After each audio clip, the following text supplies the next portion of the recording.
Hi everyone. So now we're going to graph cosecant and secant. So let's graph y equals cosecant of x.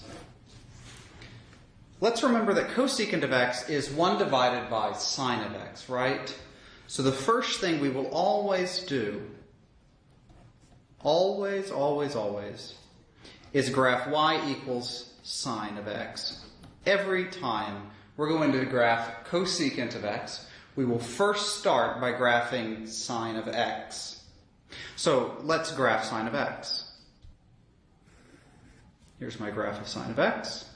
I know that I start off at 0. The period of sine is 2 pi, so this point over here is 2 pi.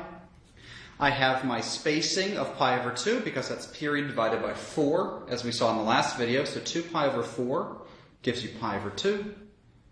And that's my spacing. So here's pi over 2, pi, 3 pi over 2. Remember that the amplitude of sine is 1, so it goes up from the middle line here, this middle line, y equals 0. It goes up by 1, and it goes down by 1. And sine starts at the middle. It goes up, back to middle, down, back to middle. And we connect the dots to get our graph of sine. All right. To graph one period of cosecant, all that you need to do first is draw asymptotes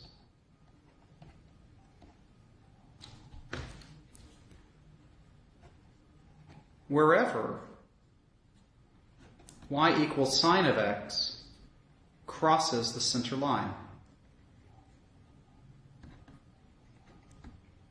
So we need to draw asymptotes where y equals sine of x crosses the center line. So where is that? Certainly here. Here it's crossed the center line, so we put 1 at x equals pi. Here we draw another one because it crosses the center line at x equals 2 pi. And all that we do now is put the graph of cosecant on top of it.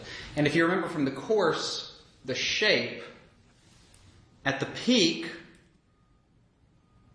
is where you have these upward pointing parabolas, but they have the asymptotes. One is at x equals 0, another's at x equals pi. And then at the valley here, we have a downward pointing parabola looking thing with asymptotes at x equals pi and x equals 2 pi. And this gives us one period of cosecant. So the cosecant, I'm going to shade it in, I guess, is this portion up here, and then this portion down here. Yeah? These are our cosecant functions. Let's see what we have.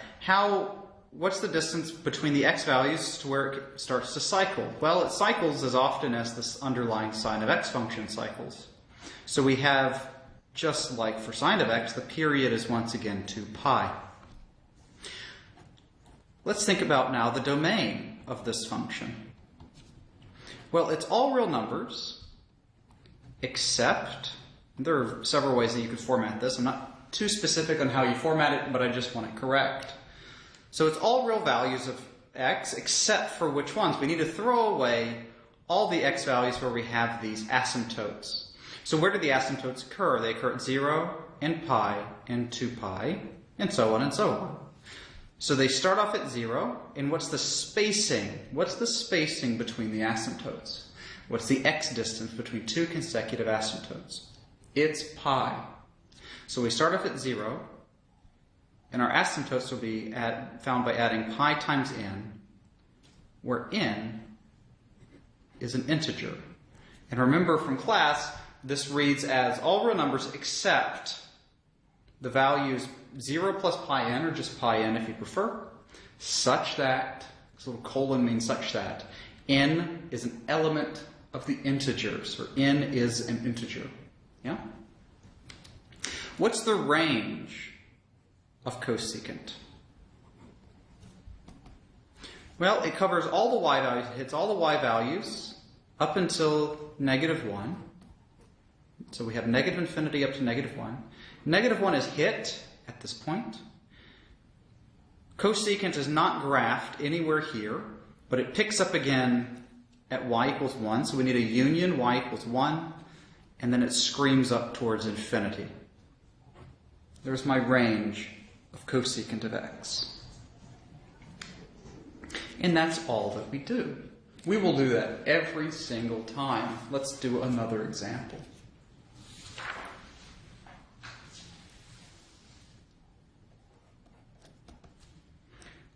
Let's sketch y equals -2 cosecant of 2x plus pi over 2 minus 2. What do we always graph first? For cosecant, you always graph the exact same function except sine. So we first graph -2 times sine of 2x plus pi over 2 minus 2. First graph this. And this is how they'll always go. If you want to graph cosecant with some strange a, b, c, and d, you first do the same thing but with sine. All right, so let's start here. How do we graph this? Let's remember from the last video. First and foremost, what you always have to do, factor out the coefficient of x. The coefficient of x in this case is 2. So we get -2 sine of 2 times, what's left over? 2 times what gives me 2x? That's just x. 2 times what gives me pi over 2? That's plus pi over 4. And my -2 drags down. We want to graph this function first. Well, to do that, let's first list out the properties. What's the amplitude here? The amplitude is the absolute value of -2, which is 2.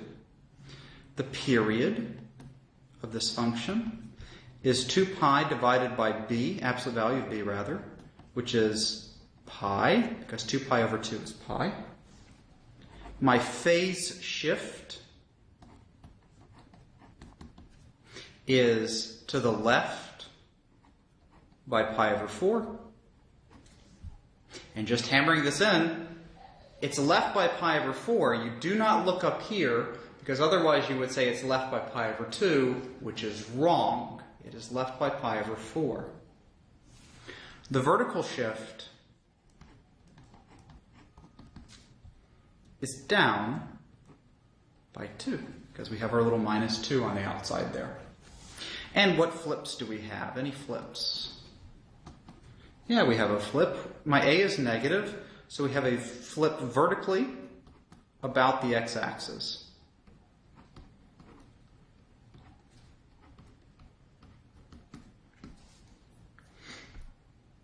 All right, so let's sketch this sine function first. Let's sketch this sine function first. And this will be good practice to make sure that we're experts on graphing sine and cosine. So you may want to pause the video and try to graph this yourselves.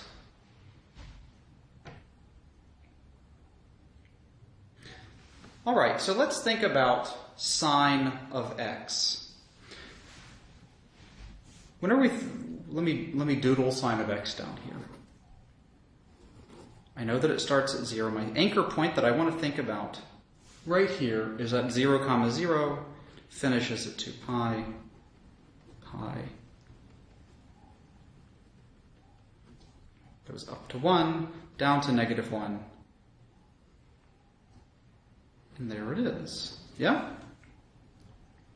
Okay, so let's think about how we have to shift this. Just like in the last video, the first thing I'm going to do is take into account my vertical shift. My vertical shift is down by 2. So I'm going to come down 1, 2. I'm going to draw my little horizontal line, which will now be the center line of my function. My phase shift is left by pi over 4. So I take this point here, this really important anchor point. I'm going to shift it to the left by pi over 4. And it's going to move down 2, right? It lives on the center line, so it will still live on the center line, which is down 2, but shifted to the left by pi over 4. So let me put a little tick mark here of negative pi over 4. And there is where my function starts. Where does it finish? It's going to have a period of pi, So I know it's going to terminate at negative pi over 4 plus pi, which is at 3 pi over 4. So I know it's going to finish over here. And now to get the other points, I need to know my spacing. My spacing is period divided by 4. And what's my period divided by 4 in this case? It's just pi over 4. So to get the next point, it's negative pi over 4 plus pi over 4, which is 0. The next one is 0 plus pi over 4, which is pi over 4. The next point is pi over 4 plus pi over 4, which is pi over 2. The next point is pi over 2 plus pi over 4, which is 3 pi over 4. So this works. And now let's see how to graph this. And that's a point. That's a line, not a point. Sorry about that. All right, so how do we graph this?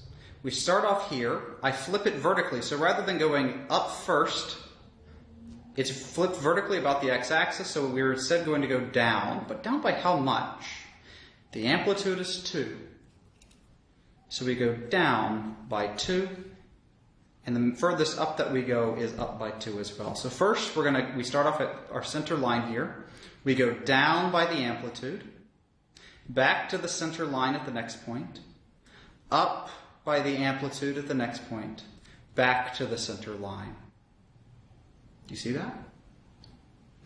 And now we connect the dots.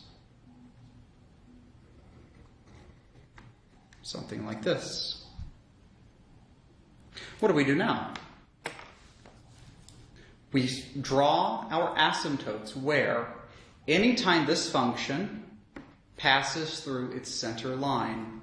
So we draw our asymptotes here, and at pi over 4, and at negative pi over 4. And now we're going to graph the cosecant function. We have to do nothing else essentially except put the shape of the cosecant function. At the peak is going to be the bottom of the valley for my cosecant function. So this blue line is my cosecant function. At the valley of your sine function is the peak of your cosecant function. And there it is, the y value, or the blue function here is going to be your cosecant function. All right. What is the domain of this function? What's the domain? How do we find the domain of this blue curve? Well, it's all real numbers, but we have to throw out all the places where we have our asymptote. So let's do it in the same scheme that we did with just regular cosecant. It's all real numbers except, what do we need to throw away?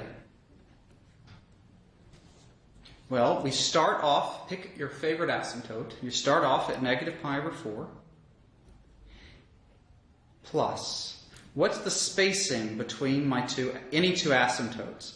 This distance here, the x distance, from negative pi over 4 to pi over 4, that's pi over 2. The distance from pi over 4 to 3 pi over 4, that's also pi over 2, isn't it? So I need to throw away, starting at negative pi over 4, multiples of pi over 2. Integer multiples of pi over 2. Where n is an integer. Yeah? And what's my range? And I'll cram it down here. My range, well, it covers all the negative y values up to negative 4. Union. We start back up again at 0, all the way up to positive infinity. And of course the infinities are not included, but negative 4 and 0 are included because they're actually hit by this function. All right, let's do another example. Let's think now about how to graph secant of x. Let's graph secant of x.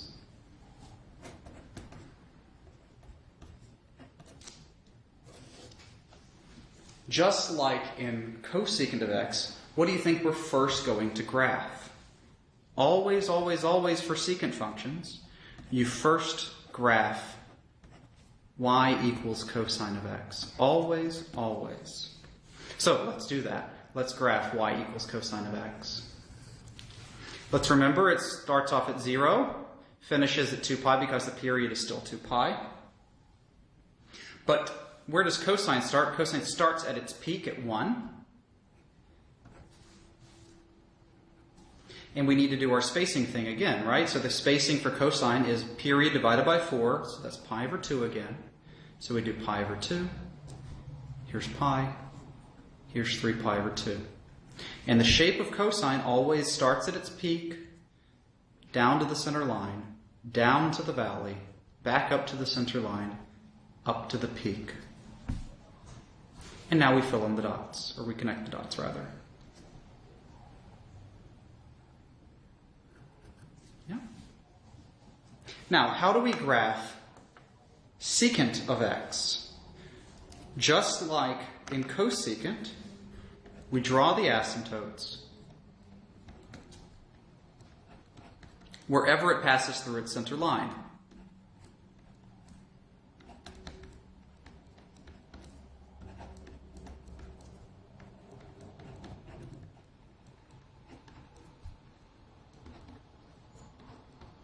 Wherever it passes through the center line is where we draw our asymptotes. So in this case, it crosses its center line at x equals pi over 2, and at x equals 3 pi over 2. And now we put the shape of secant on top of it. At the valley here, you have a downward pointing parabola with asymptotes. It's not really a parabola, but it kind of looks like one. It has asymptotes. At the peak here, we have one branch of an upward pointing parabola on each side. And, this continues on and on and on forever in both directions. So there's infinitely many of these loops going on as you have more and more periods of cosine that are graphed. All right, what is the domain of the secant function? What's the domain of secant? Well, just like for cosecant, it's all real numbers except what? We have to throw away the asymptote. So let's remember the game for the asymptotes. Start off with an asymptote, maybe pi over 2, plus, what's the spacing? What's the spacing between two consecutive asymptotes? It's pi, right? Because the x distance between pi over 2 and 3 pi over 2 is pi. So it's going to be pi over 2 plus integer multiples of pi. So we write that as pi over 2 plus pi n, where n is an element of the integers, or n is an integer. And what's the range of the secant function? It's all the negative y values until you hit y equals -1. Union, and it starts back up again at y equals 1, up to infinity. All right. What's really important to remember here is that what's the period of secant and cosecant? The period of secant and cosecant is 2 pi. They take the same amount of time to cycle as sine and cosine does because they're really based intimately on the underlying sine and cosine function. So let's do an example.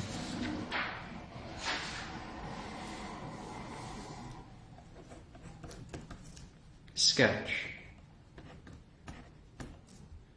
Y equals negative secant of pi minus x over 4 plus 2. This is a secant function, so what do we first and foremost always graph? We first graph the same thing, but with a cosine.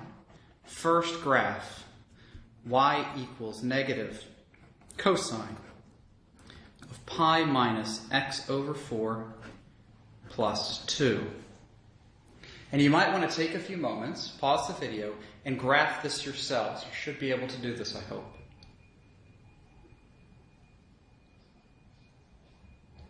All right, so let's begin. Anytime that we want to graph sine or cosine, we want to make sure that we have a coefficient of x that is 1, right? So what's my coefficient of x? In this case, it's -1/4. So I want to begin by factoring that out. So we have negative cosine, negative 1/4 times. Negative 1/4 times what gives me negative x over 4? That's just x. And negative 1/4 times what gives me pi? That is negative 4 pi. And my 2 carries down. And let's make sure that this is true. Negative 1/4 times x is negative x over 4. Negative 1/4 times negative 4 pi, the 4's cancel. Negative times a negative gets you back to positive pi. That works. And now let's save ourselves some time later on. Cosine is an even function. So what's cosine of negative stuff? It's just cosine of that stuff. The negative inside goes away because it's an even function, right? The negative on the outside stays, but inside it goes away because it's an even function. And cosine of negative theta is just cosine of theta. Yeah. So let's list the properties here. What's the amplitude of this function? Well, the amplitude's 1. It's the absolute value of negative 1. What's the period? It's 2 pi, because that's the original period of cosine in this case.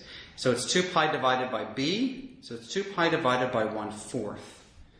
If you want to divide a fraction, you flip it, multiply. So this is 2 pi times 4, which is 8 pi, is our period. What's my phase shift?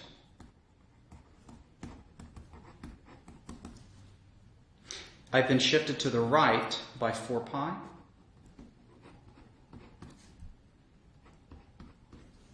And what's my vertical shift? Up by 2. And my flip, my only flip that's happening now is going to be a vertical flip about the x-axis. Yeah? So let's try to put this all together. First, I'm going to start off by graphing my cosine function. How do we do this? We always start by first accounting for this vertical flip. The vertical flip moves the center line up by 2. So I'm going to go 1, 2. Here is my new center line, right? I'm now going to move my phase shift to the right by 4 pi. So rather than starting at 0, I'm going to anchor my thoughts starting at 4 pi. And it's going to extend all the way from 4 pi plus 1 full period, which is 12 pi. What's my spacing? My spacing is period, which is 8 pi, divided by 4, which is 2 pi. This is my spacing now. So it's 4 pi, and then 6 pi, and then 8 pi, 10 pi, and back to 12 pi. Okay, so where does my cosine start? Well, I know that it starts at either a peak or a valley, depending on if it's flipped. So starting at the center line, how far up could it go? It goes up by the amplitude, right? So it goes up to 3, and it will go down to 1. But where do we know that it starts? It's been flipped. So normally a cosine starts at the peak, but in this case it starts at its valley. So the valley starts here. And again, it's been shifted to the right by 4 pi, and so it starts at x equals 4 pi. So now what does it do? The cosine function goes from its valley to the middle, to the peak, back to the middle, finishing at the valley. And let's graph our cosine function.